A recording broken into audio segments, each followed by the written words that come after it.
C'est l'heure du journal de l'Afrique. Soyez les bienvenus sur France 24. À la une ce soir au Sénégal, tous les regards se tournent vers le Conseil constitutionnel. L'organe chargé de publier la liste définitive des candidats à la présidentielle étudie les nombreux recours. Des recours qui visent notamment les plans B de l'opposant Ousmane Sonko. Nous serons à Dakar dans ce journal. Cette manifestation à l'appel du syndicat de la presse en Guinée, un rassemblement pour dénoncer entre autres les restrictions de l'Internet. La manifestation a été interdite par les autorités. Des journalistes ont été interpellés. La correspondance à Conakry dans un instant. Et puis les résultats des matchs de la Coupe d'Afrique des Nations. La Côte d'Ivoire a raté son deuxième match de la compétition. Les éléphants se sont inclinés face aux aigles nigérians, 1-0. Idem pour la Guinée-Bissau qui n'est pas parvenue à faire la différence face à la Guinée équatoriale. Le match s'est soldé par 4-2. Le Conseil constitutionnel sénégalais sous les feux des projecteurs. L'organe étudie les recours et a jusqu'à la fin de la semaine pour publier la liste définitive des candidats à la présidentielle du 25 janvier prochain. Des recours qui visent notamment les plans B de l'opposant Ousmane Sonko ou encore Karim Wade, le candidat du PDS, le Parti démocratique sénégalais. On fait le point avec notre correspondante Sarah Sakou. Ce jeudi, ce sont tous les journaux, ou presque, qui reviennent sur les recours introduits par les candidats contre d'autres candidats auprès du Conseil constitutionnel. C'est coup pour coup, selon Besby, qui revient notamment sur les recours introduits par le candidat du pouvoir Amadouba contre ceux qu'on considère comme des plans B d'Ousmane Sonko, Bassirou Diomaye Faye et Cheikh Tidiane Dièye.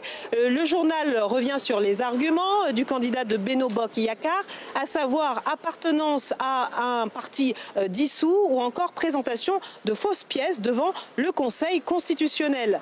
Les journaux reviennent aussi sur le recours de Thierno Alassane Sall contre cette fois Karim Wade pour cette histoire de double nationalité. C'est ce que le quotidien appelle un Karim, ou plutôt un crime imparfait.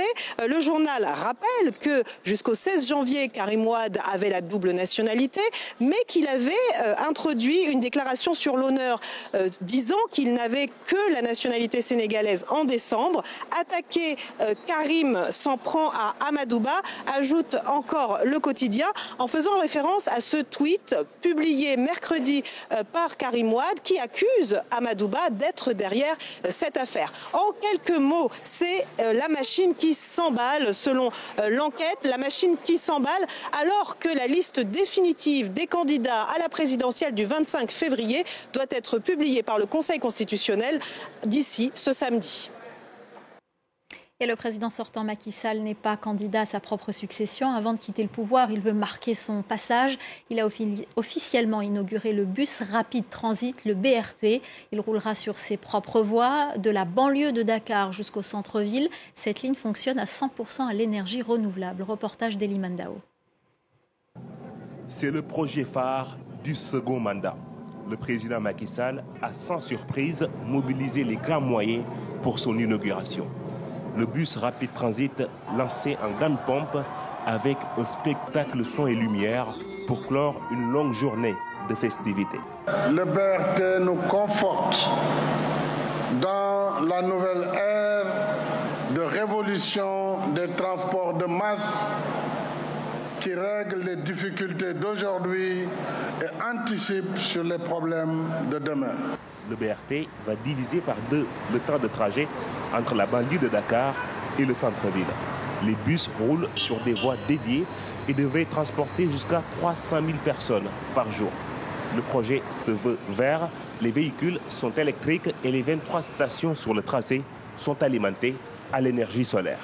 Nous économisons à travers ce BRT 59 000 tonnes de CO2 par an. C'est extrêmement important. Sur les 30 ans de vie, nous serons à plus de 1 800 000 tonnes de CO2. C'est quasiment 260 000 véhicules économisés à Dakar en termes de production de pollution. La région de Dakar, qui compte près de 4 millions d'habitants, devrait voir sa population doubler en 2040. Selon cette géographe, le BRT à lui seul ne réglera pas le problème de la mobilité urbaine à Dakar. Quand on est dans des projections de 7 à 8 millions d'ici 15 à 20 ans, ça devient problématique. C'est bon proposer des solutions techniques, mais il faut aller tout simplement vers un décongestionnement de Dakar. Les Dakarois vont cependant devoir attendre quelques semaines avant de pouvoir utiliser le BRT. Les autorités annoncent une entrée en service à partir du mois de février.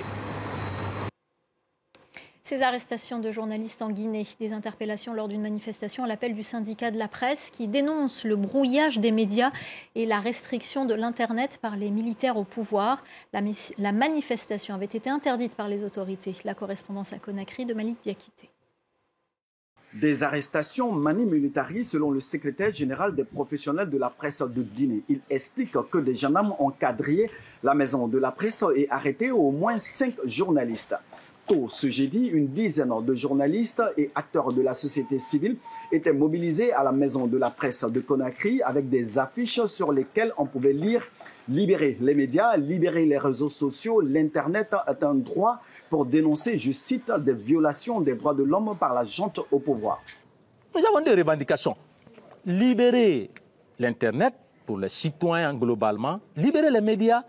Est-ce que vous avez besoin de dialoguer ? Nous sommes tous frustrés par la situation qui prévaut dans notre pays. Donc pour nous, le combat, ce n'est pas un combat de journalistes ou un combat d'acteurs de la société civile, c'est un combat citoyen. Ce mercredi soir, à la télévision nationale, le ministre de l'administration Mori Kondé avait menacé de mettre, je cite, hors d'état de nuit les organisateurs de cette manifestation. Les journalistes arrêtés ont été conduits dans les locaux de la gendarmerie territoriale de Dixine pour être auditionnés. En bref, en Ouganda, l'opposant Bobi Wine a déclaré avoir été placé en résidence surveillée, avant une manifestation prévue contre le pouvoir, une manifestation qui intervient alors que le pays accueille 2 sommets internationaux en quelques jours. Un autre ancien candidat à la présidentielle et opposant a annoncé ce jeudi qu'il avait lui aussi été empêché de quitter sa maison. La situation sécuritaire au Mozambique, elle se détériore ces dernières semaines, notamment dans la province du Cabo Delgado, qui a enregistré au moins 12 attaques en un mois. Ce qui inquiète d'autant plus, c'est que le Botswana a annoncé retirer ses troupes de la SAMIM, la force de la communauté de développement de l'Afrique australe, postée dans le pays. La correspondance régionale de Caroline Dumais. 13 personnes ont été tuées ces 3 dernières semaines et les attaques revendiquées par l'État islamique se multiplient comme nous le montrent les images de cette vidéo. La violence s'était déplacée cette année dans le centre et le sud de la province du Cabo Delgado, mais elle a tendance à remonter au nord et à se rapprocher du site d'Afonji, le siège du méga projet gazier de Total. Pour les spécialistes de la sécurité de la région, les mouvements djihadistes profitent du départ progressif des forces militaires d'Afrique australe. Le déploiement des forces de la SAMIM se termine fin juillet. Nous ne savons pas si ce soutien sera renouvelé, mais des éléments nous laissent penser que non. Déjà, les forces spéciales sud-africaines ont déjà quitté le terrain. On a aussi vu beaucoup de soldats du Botswana quitter leur poste. Ils n'ont pas été remplacés, ce qui laisse un vide terrible sur les terrains où ils étaient opérationnels, dans la région de Makomia, mais aussi autour de Makimbo à Dabraya. Et ces gens-là, ils savent que plus ils réussissent à déstabiliser la région, plus longtemps Total mettra à revenir et à lever le cas de force majeure. Quand les forces d'Afrique australe seront parties, il ne restera plus que l'armée mozambicaine et aussi bien sûr les forces rwandaises, 2800 soldats qui ont été déployés en juillet 2021 et qui sont soutenus par l'Union européenne. On en vient à cette affaire au Kenya. En avril dernier, les autorités ont fait la sombre découverte de centaines de corps enterrés dans des fosses communes. Un pasteur autoproclamé avait encouragé ses fidèles à jeûner pour pouvoir aller au paradis. Il a été inculpé ce mercredi de meurtre et de terrorisme. Clarisse Fortuné. Voici les images qui ont choqué la nation. Corps après corps, plus de 400 au total. Extrait de fosses communes dans la forêt de Shakahola, dans le comté de Kilifi, au sud-est du Kenya. Les autopsies ont révélé que la majorité des victimes étaient mortes de faim. D'autres, dont des enfants, auraient été étranglés, battus ou étouffés. Le principal suspect, Paul Mackenzie, à la tête de sa propre église. Il avait été arrêté en avril 2023 pour avoir encouragé ses membres à se préparer à la fin du monde. Il devait jeûner afin de pouvoir aller au paradis. Le pasteur autoproclamé a nié toute responsabilité dans ces décès. Les procureurs kényans affirment disposer de suffisamment de preuves pour l'inculper avec ses co-accusés pour meurtre et terrorisme. Mais la Cour veut d'abord évaluer s'ils sont mentalement aptes à subir un procès. J'ordonne, premièrement, que tous les accusés fassent l'objet d'une évaluation psychiatrique afin de déterminer s'ils sont aptes à plaider. Deuxièmement, une attention et des soins médicaux soient prodigués au 4e accusé et à tout autre accusé qui se sent mal dans la prison où il est incarcéré.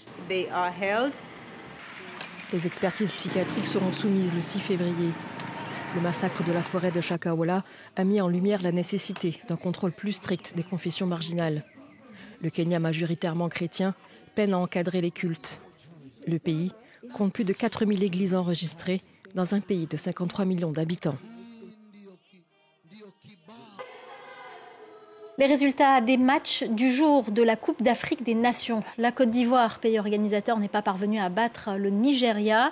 Les éléphants se sont inclinés 1-0 face aux aigles nigérians. Et puis, il y a eu des buts dans la rencontre Guinée-Bissau-Guinée équatoriale. La Guinée équatoriale a inscrit 4 buts contre 2 pour ses adversaires. Et voilà ce que l'on pouvait dire sur les résultats du jour. Vous pouvez retrouver tous ces résultats dans le journal des sports présenté par Benoît Perrochet. C'est la fin du journal de l'Afrique. Restez avec nous dans quelques instants, la suite de Paris Direct. L'info continue sur France 24.